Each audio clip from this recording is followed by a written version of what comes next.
Hey, what's going on, guys? It's been a while. I hope everybody's doing well.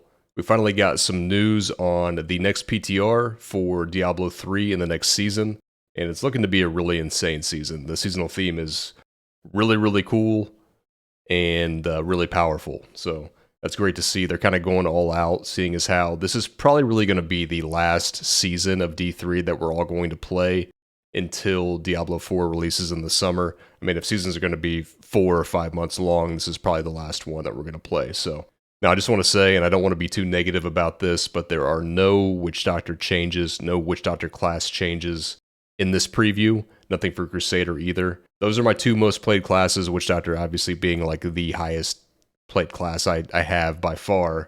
But that definitely kind of sucks that there's nothing there. I was hoping to open this thing up and there'd be some crazy stuff there for the doc, but what are you going to do? It's still a really great seasonal theme, and the seasonal theme is going to be very powerful for all classes. Witch Doctor will get buffed just by the seasonal theme being so good. I'm still holding out hope. Maybe they'll add something, but this is only going to be a week-long PTR. We are also starting this season really late, so I got a feeling we're going to just get this week, and then that's going to be it. But we'll see what happens. So let's get into it. All right, starting off, so the PTR focus and details. So we'll be conducting the patch 2.7.5 PTR starting Tuesday, January 31st. So this coming Tuesday, it's going to start and it'll run for a week. You're going to have your typical buffs, double blood shards, increased experience gains, the vendor in town so you can buy all of your gear and all that good stuff.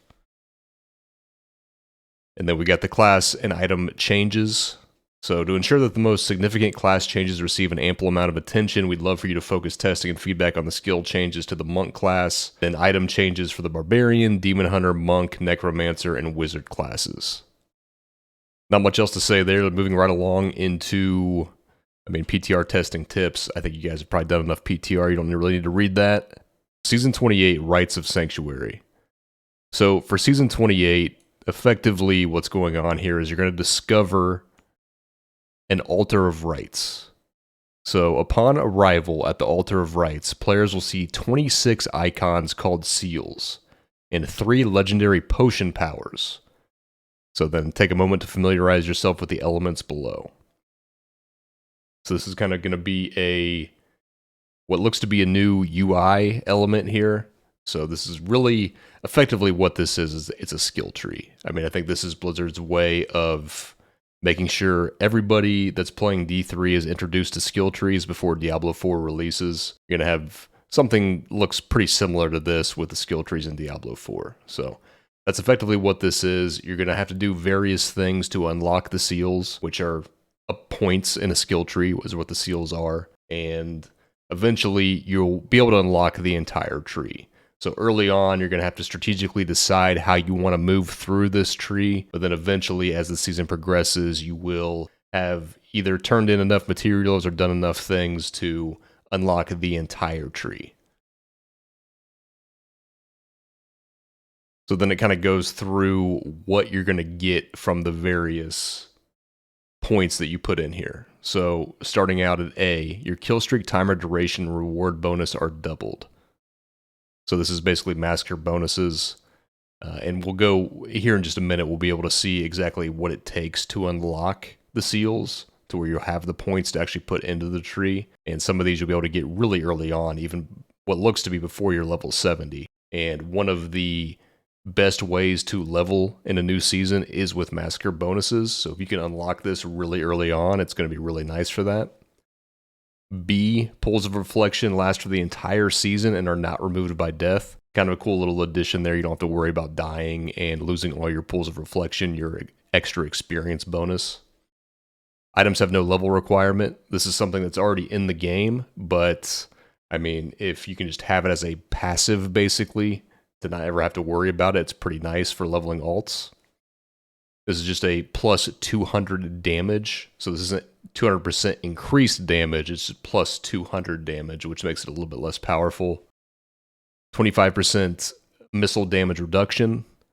And then here's just 25% increased movement speed, which is awesome. It's basically, just extra movement speed is always amazing for everything that you're doing, especially for, when you're T16 farming. But that's going to be really nice. You'll be able to get that pretty early on, too. Increases damage against elites by 15%. Really sick. This one's actually going to be really good. On first glance, it may not look that amazing, but picking up health globes grants a shield for 5% of your maximum health for 7 seconds. Max stacks 5. So this is going to be really nice for Squirt's Necklace. Any build that's running Squirts for pushing, it'll be easier to keep that up, but especially for T16. Basically every build in T16 will be able to run Squirts, and I would imagine without having to run Molten Wildebeest Gizzard. Now, I'm not 100% sure on that, but it looks to like you shouldn't need Molten Wildebeest at all. You're going to be picking up health globes so much. You'll have so much pickup radius. Health globes dropping constantly that all those T16 builds that are running Molten Wildebeest to try to keep Squirt's damage increase up all the time, I don't think you're going to need it anymore. So that's going to be really nice. 25% melee damage reduction. Yeah, this is not just another damage increase. Increases your highest elemental skill damage bonus by 10%. Another damage increase. Increases damage against elites by 20%. Just plus 10% damage. So the damage is definitely going to ramp up. Once you get all of these unlocked, I mean, you're going to have tons of damage increases all over the place. Some of them just, general damage increases. Some of them to elites, some to bosses, etc. Double the amount of death's breaths that drop. That's going to be really nice. So then you get critical hits, grant resource, mana 15 for Witch Doctor, Hatred 5 for Demon Hunter, Wrath 5 for Crusader, Arcane Power 3 for Wizard, Fury 3 for Barbarian, Spirit 5 for Monk, and then Essence 5 for the Necromancer. So I'll have to think about this one a little bit. I mean, there's definitely certain classes that are pretty starved on resources. I know Witch Doctor in general isn't really one of them, so this isn't something that I worry about too much because I play so much Witch Doctor, but there are definitely builds that are going to really benefit from something like this. And this one's amazing. Double the amount of bounty caches that drop from completing bounties.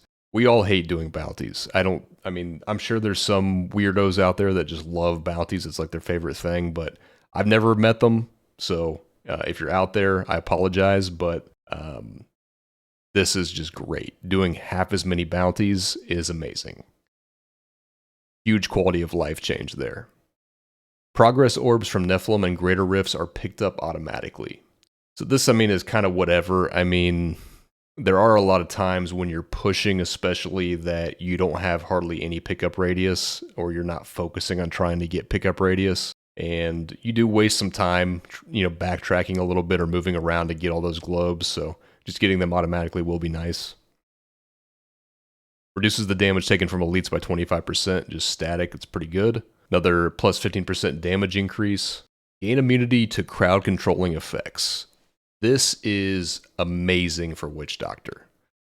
Now, I know a lot of classes have their kind of ability they transform into or whatever it might be that gives them immunity to crowd control effects. Witch Doctor doesn't have that. We do have Spirit Walk, which isn't bad. Being immune to it all the time is going to be really great for pushing. I can't stress enough how nice this is going to be to have. Gain passability. This is effectively going to be, I'm assuming, like the boots from Act 2 bounties. You can just move through enemies unhindered, basically. Just kind of worded it strangely. Pets pick up Death's Breath. That is something that everybody's been asking for forever. I can't believe it took this long for them to put it in. It's going to be fantastic. Hopefully I won't get as much hate about not picking up all the Death's Breaths in my T16 videos that I make now. Because I'm just going to pick them up automatically by my pets. So that's going to be really nice. You don't have to stop at all while you're moving through T16 rifts. Really, it's going to be amazing. Really nice quality of life there, too. Elite packs drop one additional progress orb. So that's going to speed up rifts a good bit there. Nothing too insane with that, but it's definitely going to speed things up. Increases damage done to bosses by 25%. So you guys all know how strong Bane of the Stricken is. Now, Bane of the Stricken is mostly strong because it can just continue to stack. But the damage increase to bosses is also really, really strong on that gem. So we're going to get this bonus, this passive bonus to bosses on top of that if you're running Stricken. And there may be some builds that get to just drop Stricken because this is a thing. Another insane quality of life, pets pick up and salvage common, magic, and rare items. I mean, you get to a point in the season very quickly that you're not picking up hardly anything, right? You're in GRs, you're picking up everything at the end and then salvaging it. That's how you're getting a lot of your materials. But being able to run through a T16 Rift and your pets pick up everything, basically they're picking up Death's Breaths, they're picking up common, magic, and rare items for you and just salvaging them instantly to get all those materials. All you got to really do is just stop to pick up your legendaries, your set items, and that's it. That's going to be really, really great. Increases your dodge chance by 15%. That's a really big increase to your dodge chance. I mean, if you have this along with the Gogok of Swiftness also increasing your dodge chance, you're going to have massive dodge, and it's going to be very powerful. I mean, I think dodge is one of those things in this game that gets kind of overlooked as being powerful, but man, if you can stack a bunch of it, it is pretty insane. Double the chance to find a legendary item purchased from Kadala. So, Kadala, I guess she doesn't drop them, but you get legendaries from Kadala constantly.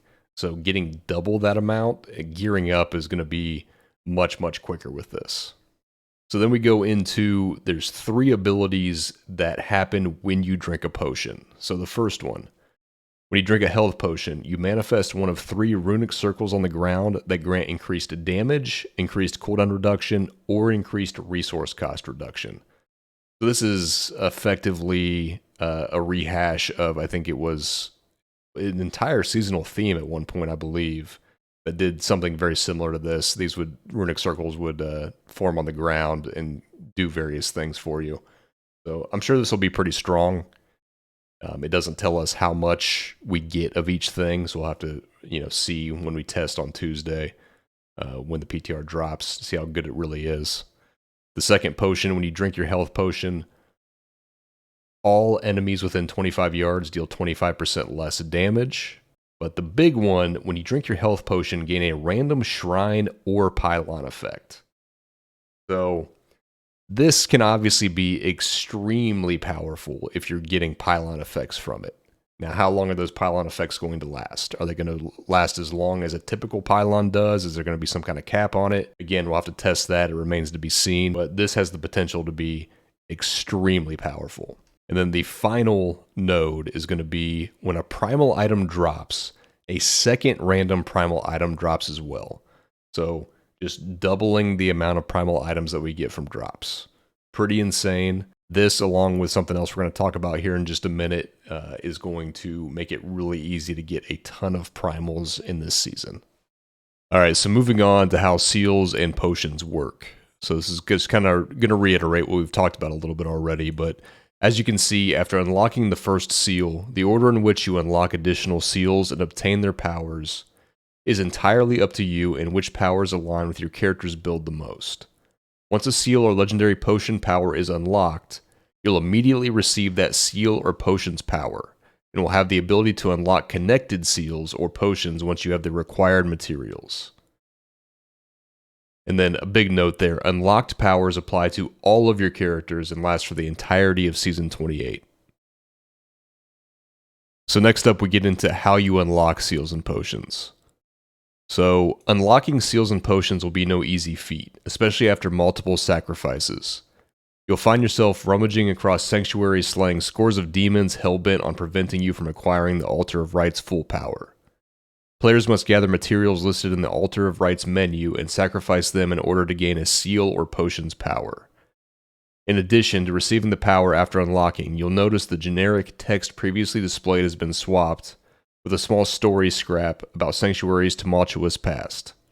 And then the big thing to note there is regardless of the order in which you unlock seals and potions, the cost will increase as shown below. So study the cost of each sacrifice and theorize where within Sanctuary you can find some of these rare materials.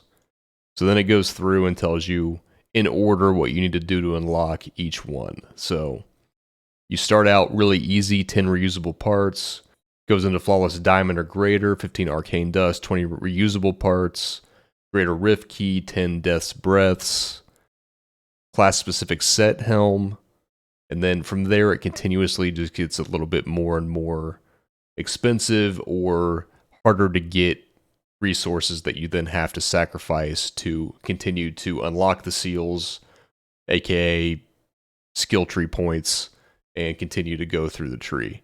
So it just gets harder and harder as it goes. So at the end of it, the potions, you're going to need Primordial Ashes. So we go down here into this. It will show the Primordial Ashes feature here in just a minute and how you can get those. But cool thing here is you actually get some pretty sick wings from unlocking all of the seals. So if you can get all of the seals unlocked and potions unlocked through the Altar of Rites during the season, you're going to unlock these wings. So the Primordial Ashes feature. So acquiring enough Primordial Ashes to offer to the Altar of Rites is no small task. That's why we're adding a new Primordial Ashes feature with this patch to aid in your quest. At the blacksmith, you can now salvage a primal item for 55 Primordial Ashes. So now here's the big thing that they kind of just stuck in here. We've also added a primal item recipe to the Kanai's Cube. It will cost 100 Primordial Ashes and any non-crafted legendary item. So they're not super specific with this, but I mean, it looks like you can literally just craft primals. So when it says any non-crafted legendary item, it sounds like it means that you can put the item that you want to be primal into that recipe with 100 Primordial Ashes and make a primal item, which is absolutely insane. That'll make it extremely easy to get full primals. Now, obviously, you still have to roll the primals with your correct stats and all that good stuff. I mean, it's not guaranteed that a primal is better than a just regular ancient if the stats are terrible, right? But the chances of getting a full set of primals with something like this, I mean, goes up exponentially, right? So that's pretty awesome. I think it'll probably really be maybe one of the first seasons where I have a full set of primals on a character. So next up, we have the monk skill changes. I'm not going to really go over these too much. I think I have a total of maybe 5 hours on monk ever. It's just not a class that I've ever played, so this is pretty much like reading another language for me. There's plenty of other content creators out there that can go over these changes and break them down. So then we go into the item changes. There's just one for the Barbarian, Horde of the 90 Savages. So Frenzy deals 2,000% increased damage per stack, up from 1,000%. Pretty nice Frenzy Barbarian damage increase there. And then we get into Demon Hunter. So we've got just a bunch of changes here for the Natalia's set and for some other items that are going to increase Spike Trap's damage. So Natalia's looks like it's just going to be a Spike Trap set moving forward. And, it'll be kind of remain to be seen how fun this is, how good it is until we actually play it on Tuesday. It's hard to tell, really, with how a lot of this stuff is worded here.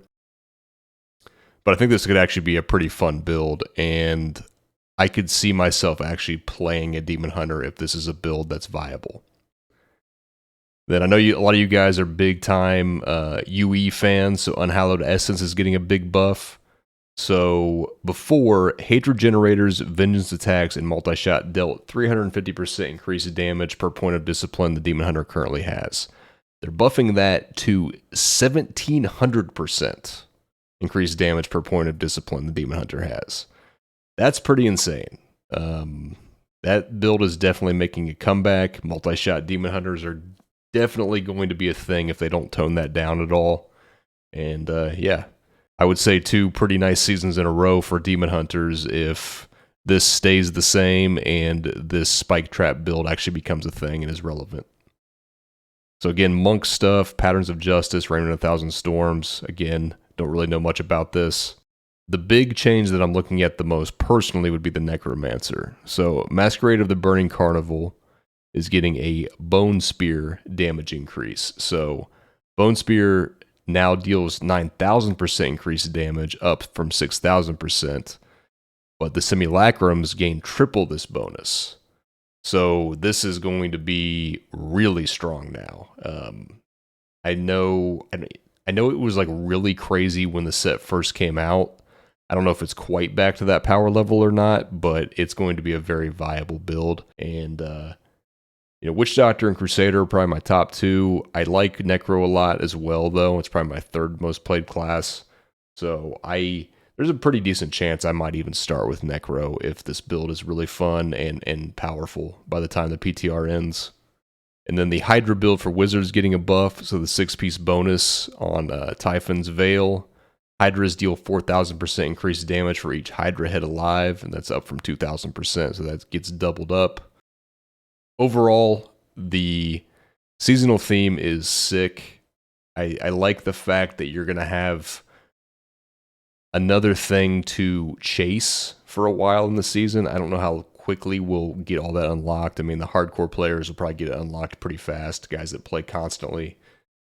But especially for the casual players, you've got another thing to chase and unlock and put points into, which always feels good, that progression. So that's nice. I wish that was something they would have done a long time ago, to be honest. They could have easily implemented this forever ago, It didn't have to be the last season of D3, but it's here now, so I'll take it. And I think we're going to have a really fun D3 season to kind of close things out before Diablo 4, before that chapter starts, and we're playing a brand new game. A few things. I wish, I was really hoping that Witch Doctor would see some of the changes from last season implemented onto items. For instance, the Auto Haunt. I was hoping Auto Haunt would stay in the game somehow. It's such a cool ability, and we have multiple haunt items that are useless. Like we've got a ring and a belt, I believe, that basically don't do anything. They're completely unusable, and it would have been cool to put that Auto Haunt on there. But even with Auto Haunter going away, which was pretty much our fastest T16 build, with these changes, Arakir, Locust Swarm, T16 should be pretty fast. Have to test it out and see how it feels. But with all those damage increases and being able to keep squirts up all the time without running Molten Wildebeest, which means we get to get an extra damage legendary gem, that'll be a quick T16 build. I don't have much doubt that that's going to be a strong build. So Firewalker should be definitely in play. And if you're a Witch Doctor player, I mean, from the looks of things, we're just going to end up reverting back to Arakir, being the strongest build again. Spirit Mirage isn't going to be anywhere near as strong without the pixel stack from Piranhas from last season, pulling everything in so tightly. So we're more than likely going to be back to just pushing with spiders if you're playing Doc. So anyways, guys, thanks for watching. A little bit longer video than I normally do. I will be streaming next week with the PTR being up, and I plan to go pretty hard with making videos for this season and with streaming this season. I want to get a good running start going into Diablo 4, which I plan to make a lot of content for. And no Witch Doctor in Diablo 4, I will be maining Druid, FYI. Anyways, guys, thanks for watching, and I'll see you next time.